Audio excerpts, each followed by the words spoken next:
Of all the figures in human history, few are as well known and yet as mysterious as Jesus of Nazareth. The New Testament provides a profound account of his ministry, teachings, and final days. But one of the most intriguing questions that has captivated scholars, theologians, and believers for centuries concerns his early life. What was the world into which he was born?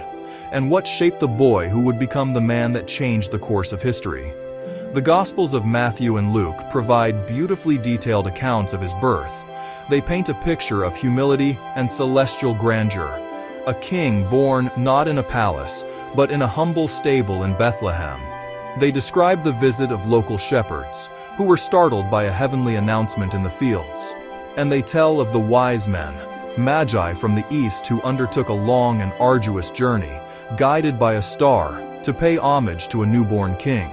The narrative also recounts a moment of great peril, the flight into Egypt. This was a desperate escape to protect the infant from the jealous rage of King Herod.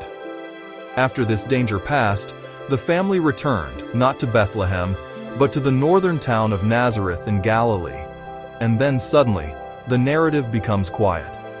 For nearly 2 decades, the scriptures fall silent. These are often called the hidden years. We are left to imagine Jesus growing up in Nazareth, learning the trade of a carpenter from his earthly father Joseph, studying the Hebrew scriptures, and living the life of a young boy in a small, first-century Galilean town. The silence is broken by a single, remarkable event. The next time Jesus appears in the scriptural record, he is 12 years old. In the Gospel of Luke, we are told that, as was their custom, Jesus traveled with his parents to the great city of Jerusalem for the annual festival of the Passover. This was a sacred pilgrimage, a time of communal worship and remembrance for the Jewish people.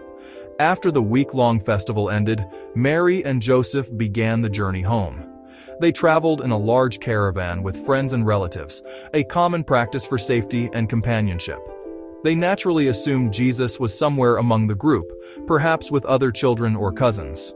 But after a full day of travel, as families gathered for the evening, a chilling realization dawned upon them. He was missing. Filled with anxiety, they immediately turned back, retracing their steps to the bustling city of Jerusalem, searching for him. For 3 agonizing days, they searched. Finally, they found him in the most unexpected of places for a child. In the temple courts. He was not lost or afraid. Instead, Jesus was sitting calmly among the most learned religious teachers and scholars of the day, not just listening, but actively engaging, asking profound questions. Luke tells us something remarkable about this moment, a detail that gives us the first true glimpse into the mind of the young Jesus. It wasn't just that he was present, it was the impression he was making. Everyone who heard him was amazed. They were astonished at his depth of understanding and the wisdom of his answers. In this brief episode, the veil of the hidden years is lifted, revealing a boy with a divine sense of purpose, already at home in his Father's house. Even as a young boy, Jesus demonstrated extraordinary wisdom in discussing the scriptures. When his parents finally found him, Mary asked why he had stayed behind. Jesus responded with a statement that reveals his growing awareness of his mission. Did you not know that I must be about my Father's business? After this moment, the gospel narrative becomes silent again. From age 12 until approximately age 30, the Bible records almost nothing about Jesus' life. For nearly 2 decades, the story remains hidden. The Gospels meticulously document the birth of Jesus and the beginning of his public ministry. But between his visit to the temple at age 12 and his baptism as an adult, the biblical narrative falls silent. This nearly 2-decade gap, often called the lost years, has long been a source of profound curiosity and speculation. Because of this silence, many theories have appeared throughout history, attempting to fill the void. Some ancient legends and later texts claimed Jesus traveled to distant lands. Stories emerged of journeys to Persia, India, or even Tibet. These narratives suggested he spent his formative years studying with Eastern gurus, undergoing secret mystical training in foreign religions before returning to Galilee with enlightened wisdom. The appeal of these ideas is understandable. They paint a picture of a worldly, well-traveled spiritual seeker. But none of these stories come from reliable historical sources. When examined with scholarly rigor, they quickly fall apart. They appear centuries after the time of Christ, often in the Middle Ages or even more recently, and have no connection to the earliest Christian testimony. The first-century accounts, the Gospels and the letters of Paul, contain no hint of such travels. The Gospels themselves remain quiet, and that silence may actually tell us something important. It invites us not to look for answers in faraway lands or exotic traditions, but to look closer at the world he actually inhabited. To understand why, we need to consider the world Jesus grew up in, a world that was, in its own way, profoundly formative. Jesus was raised in the small village of Nazareth in Galilee. This wasn't a bustling metropolis, but a humble, agrarian town, nestled in the rolling hills. Archaeology suggests Nazareth was a modest agricultural community, likely home to only a few hundred people. It was a place where everyone knew each other, where families were interconnected, and where community bonds were strong. Life there would have been simple and structured around family, work, and the rhythms of Jewish religious life. His days were likely spent learning the trade of his father, Joseph, a carpenter, or more accurately, a craftsman who worked with wood, stone, and metal.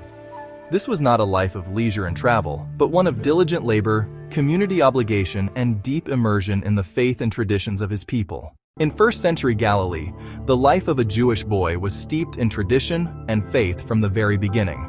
Central to this upbringing was a deep and rigorous education in the Scriptures. This training wasn't merely academic. It was the foundation of their identity, their culture, and their relationship with God. The synagogue served as the heart of this spiritual and intellectual formation. Here, boys would gather to hear the sacred texts read aloud, their young minds absorbing the stories, laws, and prophecies that had guided their people for generations. By the age of 12 or 13, a significant milestone, many were expected to have committed vast portions of the Hebrew Bible to memory. This was a world of oral tradition, where the spoken word held immense power. They memorized passages, reciting them until the rhythm and wisdom of the text became a part of them. Through this immersive process, they learned the traditions of their people, understanding the covenant and the history that shaped their lives. Jesus, growing up in the small town of Nazareth, would have been fully immersed in this environment, his days shaped by the synagogue and the sacred scrolls. Beyond his spiritual education, Jesus' formative years were also defined by practical, earthly labor. The Gospels describe his earthly father, Joseph, as a tekton. While often translated as carpenter, the Greek term implies a much broader skill set. A tekton was a master craftsman, a builder who worked not only with wood, but also with stone and metal. In the ancient world, it was customary for sons to follow in their father's footsteps, learning the family trade from a young age. This apprenticeship was more than just job training. It was a daily lesson in diligence, patience, and the quiet dignity of manual labor. It is therefore very likely that Jesus spent many of those hidden years working alongside Joseph, learning to shape wood and stone with his own hands. He would have felt the grain of the wood, the weight of the hammer, the satisfaction of creating something useful and strong. These years were a tapestry woven from spiritual devotion and humble work, of serving his family and participating in the rhythms of village life. In the simple, ordinary world of Nazareth, through prayer and labor, the boy was growing in wisdom and stature, preparing for the extraordinary path that lay ahead. This quiet period may seem surprising to modern readers, but it reflects something deeply meaningful about the life of Christ. Before his public ministry began, Jesus lived nearly 30 years among the people he came to save. He experienced the rhythms of human life: work, family, community, worship, and when the time was right, the silence ended. At about 30 years of age, Jesus appeared at the Jordan River to be baptized by John the Baptist. That moment marked the beginning of his public ministry. From that point forward, the Gospels move quickly.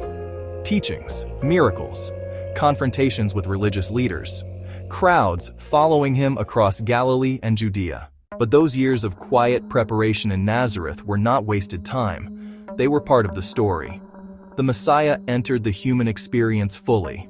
not as a distant figure appearing suddenly in power, but as someone who grew up, worked, and lived among ordinary people. Sometimes the Bible speaks loudly, sometimes it speaks through silence. And the silent years of Jesus remind us that God often prepares his purposes quietly before revealing them to the world. Luke 2:46-47. After 3 days they found him in the temple courts. Everyone who heard him was amazed at his understanding. Luke 2:52.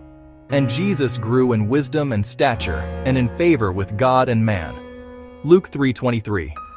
Jesus himself was about 30 years old when he began his ministry. Thank you for watching. If this message spoke to your heart or opened your eyes, please take a moment to like this video, share it with someone who needs to hear it, and subscribe to our channel for more truth-filled, spirit-led content.